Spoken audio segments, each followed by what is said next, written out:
আসসালামু আলাইকুম সবাইকে। আজকে আমি নিয়ে এসেছি এমন একটা রেসিপি যার স্মেলেই সারা ঘর ভরে যাবে। আজকে আমি তৈরি করে দেখাবো একদম রেস্টুরেন্ট স্টাইলে মজাদার চিকেন বিরিয়ানি। নরম জুসি চিকেন, ঝরঝরে বাসমতি চাল আর দারুণ সব মশলার কম্বিনেশনে এই বিরিয়ানি একবার খেলে বারবার খেতে ইচ্ছে করবে। তো চলুন আর দেরি না করে শুরু করা যাক আজকের স্পেশাল চিকেন বিরিয়ানি রেসিপি। প্রথমে আমরা বিরিয়ানি মশলাটা তৈরি করে নেব। মশলাটা তৈরি করার জন্য এখানে আমরা নিয়েছি 2 স্পুন পরিমাণ জিরা, 25 থেকে 30টা এলাচি, 10 থেকে 15টা লবঙ্গ এবং 40 থেকে 50টা কালো গোলমরিচ। এবার মশলাগুলোকে আমরা একসাথে ভেজে নিব। মশলাগুলোকে ভেজে আমরা গুঁড়ো করে নিব।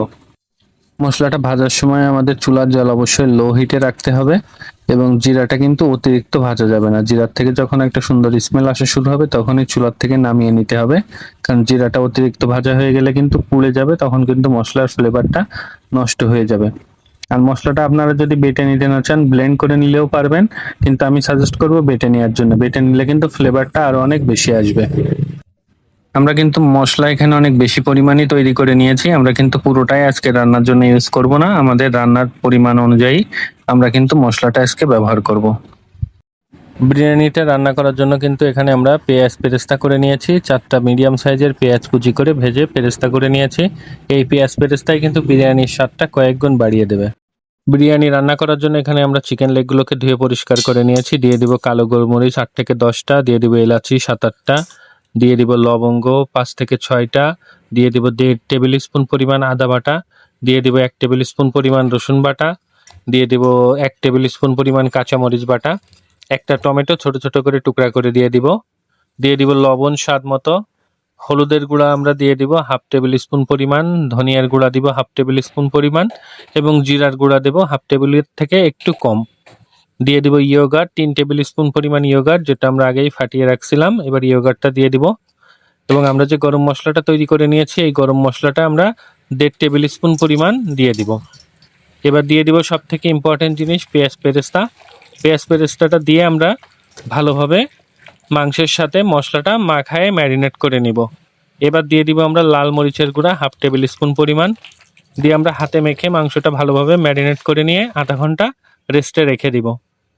চিকেন লেগ পিসগুলোকে কিন্তু আমরা কেটে 2 টুকরা করে নিয়েছি, তাহলে কিন্তু রান্নার সময় সুবিধা হবে। এবং কাটার সময় কিন্তু আমরা চিকেনের গায়ে ছোট ছোট কাট দিয়ে দিয়েছি, যাতে চিকেনটার ভিতরে মশলাটা ভালোভাবে ঢুকবে এবং চিকেনটা খেতেও কিন্তু খুব টেস্ট হবে। এবার আমরা পেঁয়াজ বেরেস্তা করা এই তেলের মধ্যেই কিন্তু চিকেনটা রান্না করে নিব।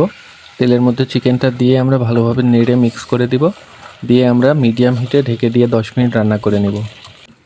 চিকেনটা কিন্তু আমরা 10 মিনিট রান্না করে নিয়েছি। দেখতে পাচ্ছেন চিকেন থেকে কিন্তু যথেষ্ট পানি বের হয়ে আসছে। এই পানিতেই কিন্তু চিকেনটা আমাদের রান্না করে নিব, আমরা আর কোনো এক্সট্রা পানি দিব না। এবার আমরা একটু নেড়ে দিব চিকেনটা, নেড়ে দিয়ে আমরা আবার ঢেকে দিয়ে মিডিয়াম হিটে 10 মিনিট রান্না করে নিব। 10 মিনিট রান্না করলেই কিন্তু আমাদের চিকেনটা অলমোস্ট রান্না হয়ে যাবে। আমরা চিকেনটা কিন্তু অফ ক্যামেরায় আবার 10 মিনিট রান্না করে নিয়েছি। দেখতে পাচ্ছেন চিকেন থেকে যে পানিটা বের হয়ে আসছিল, পানিটা কিন্তু অলমোস্ট শুকাই গেছে এবং চিকেনটাও কিন্তু সেদ্ধ হয়ে গেছে। এবার আমরা আর ঢেকে দিব না, এবার আমরা লো হিটে চিকেনটা রান্না করব এবং একটু পরপর নেড়ে দিব। যেহেতু গ্রেভিটা অনেক ঘন হয়ে আসছে, এখন যদি নেড়ে না দেওয়া হয় চিকেনটা কিন্তু পাতিলের নিচে লেগে যাবে, তাহলে কিন্তু চিকেনের স্বাদটা পুরো নষ্ট হয়ে যাবে। আমাদের চিকেনটা কিন্তু রান্না হয়ে গেছে। এবার আমরা পাতিল থেকে চিকেনগুলোকে উঠাই নিব। পাতিলের তেল এবং মশলার গ্রেভিটা রেখে আমরা চিকেনগুলোকে উঠাই নিব। এবার এই চিকেন রান্না করা তেল এবং মশলার মধ্যে আমরা দিয়ে দিব চাল।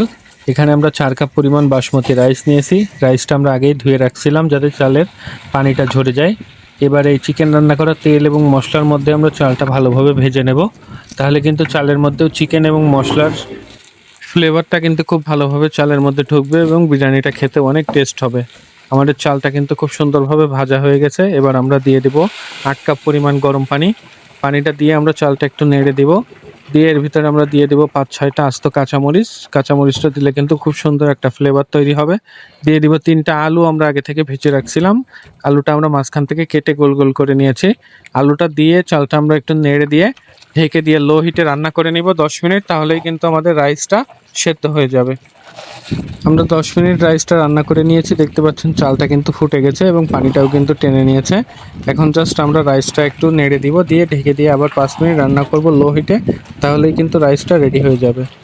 আমাদের বিরিয়ানির রাইসটা কিন্তু রান্না হয়ে গেছে। এবার আমরা আগে থেকে রান্না করে রাখা চিকেনগুলোকে রাইসের উপরে দিয়ে দিব।